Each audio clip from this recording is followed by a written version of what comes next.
وہاں سے 23 مزید لاشیں برآمد ہوئی ہیں۔ تو یہ آپ اندازہ لگائیں کہ اسرائیل کے حکومت کے جو وحشیانہ پن کے ثبوت وہاں بھی ملے ہیں، اب وہ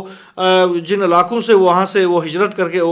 جو خالی کر کے واپس چلے گئے ہیں، وہاں سے اب جو ہے لبنان کے شہریوں کے لاشیں مل رہی ہیں۔ بہرحال تاحال یہ نہیں معلوم ہو سکا کہ یہ لاشیں کن افراد کی ہیں۔ بہرحال اسرائیل لبنان کے جو حکام ہیں اس کی تصدیق کر رہے ہیں۔ دوسری طرف 5 جو اسٹریٹجک مقامات ہیں، ان جو سرحدی اسٹریٹجک مقامات کے اوپر اب بھی اسرائیل کی جو فورسز ہیں وہ موجود ہیں، گو کہ ان کو وہاں سے نکلنا چاہیے تھا۔ اس حوالے سے لبنان کی جو گورنمنٹ ہے اس نے بھی واضح طور پر کہا تھا کہ آپ نے تمام علاقوں سے نکل کے واپس جانا ہے، نہ جانے کی صورت میں اس بار بلکہ جو لبنان کے صدر ہیں انہوں نے بھی دھمکی دی تھی کہ اس بار ہم جو ہے وہ آپ کو بہت سخت سزا دے دیں گے اس حوالے سے اگر آپ واپس نہیں جائیں گے۔ جبکہ حزب اللہ کے سربراہ شیخ نعیم قاسم نے بھی دھمکی دی تھی کہ اگر اسرائیل جو ہے 18 فروری کے بعد سے اگر لبنان کو خالی نہیں کرتے ہیں تو اسرائیل کو کیا سزا دینا ہے، کیا سبق سکھانا ہے، وہ ہم ان کو بتائیں گے آنے والے دنوں کے حوالے سے۔ باقی جو سید حسن نصر اللہ اور سید ہاشم صفی الدین کی تدفین کے حوالے سے اب بھی لبنان کے اندر جو تیاریاں ہیں وہ زور و شور سے جاری ہے، خاص طور پر جو بیروت میں ایئرپورٹ کے ساتھ جو علاقہ ہے وہاں پر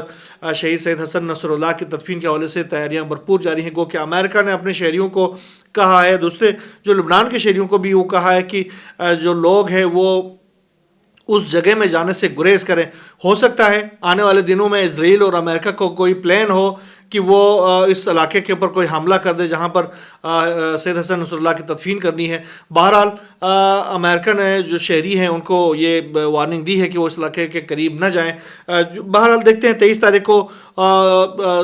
پلان کیا ہے حزب اللہ کی جانب سے حسن نصر اللہ کے تدفین کا، اور اس حوالے سے انہوں نے کہا کہ پوری دنیا سے جو ہے حسن نصر اللہ کے چاہنے والے اس تدفین میں شرکت کریں گے۔ دوسری طرف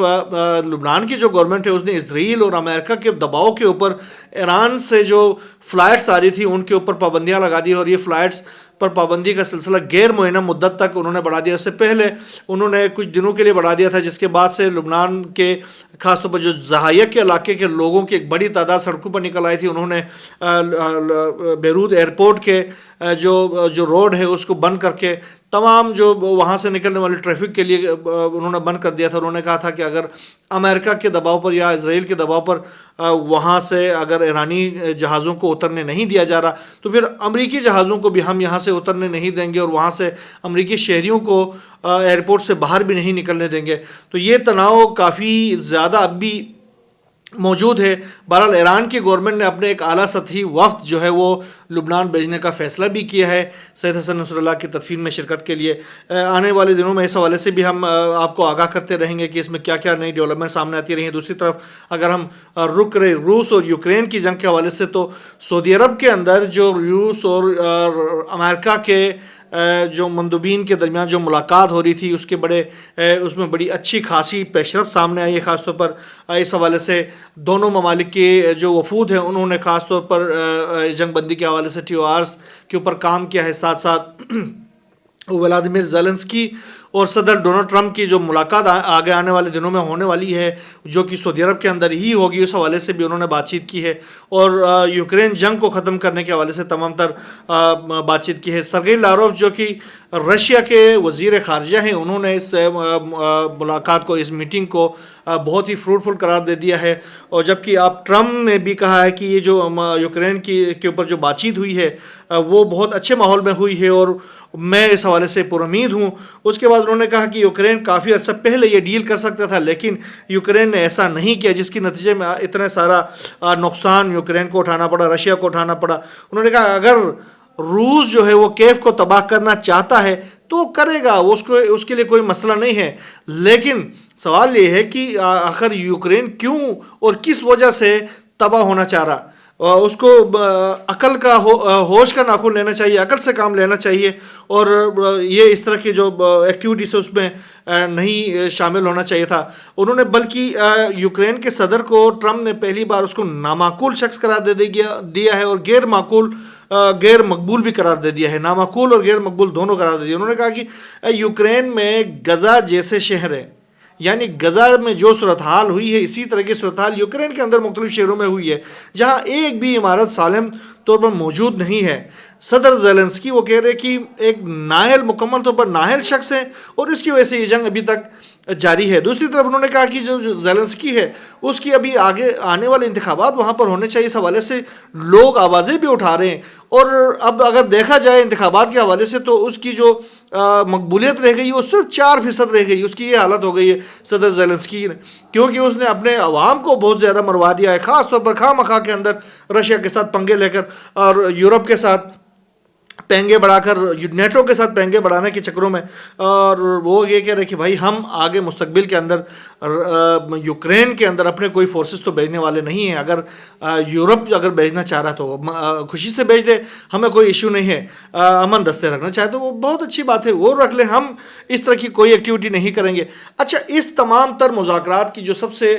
بڑی بات یہ ہے کہ اس تمام تر مذاکرات میں ایک شرمندگی کا مقام بھی ہے، اور بڑی بات یہ ہے، اور یہ جو بڑی بات ہے وہ شرمندگی کا مقام بھی ہے، وہ یہ کہ یورپ اس مذاکرات سے باہر ہے، نیٹو اس مذاکرات سے باہر ہے، اور خود ولادیمیر زیلنسکی اس مذاکرات سے باہر ہے۔ اب اندازہ لگائیں، یہ جو جنگ شروع ہو گئی تھی یہ یورپ کی وجہ سے شروع ہو گئی تھی، یہ نیٹو کی وجہ سے شروع ہو گئی تھی، اور یہ جنگ جو ہے ولادیمیر زیلنسکی کی وجہ سے شروع ہو گئی تھی۔ زیلنسکی جو ہے وہ یورپ کا حصہ بننا چاہ رہے تھے، یورپی یونین میں جانا چاہ رہے تھے، زیلنسکی جو ہے وہ نیٹو کا حصہ بننا چاہ رہا تھا، اور نیٹو کو لا کر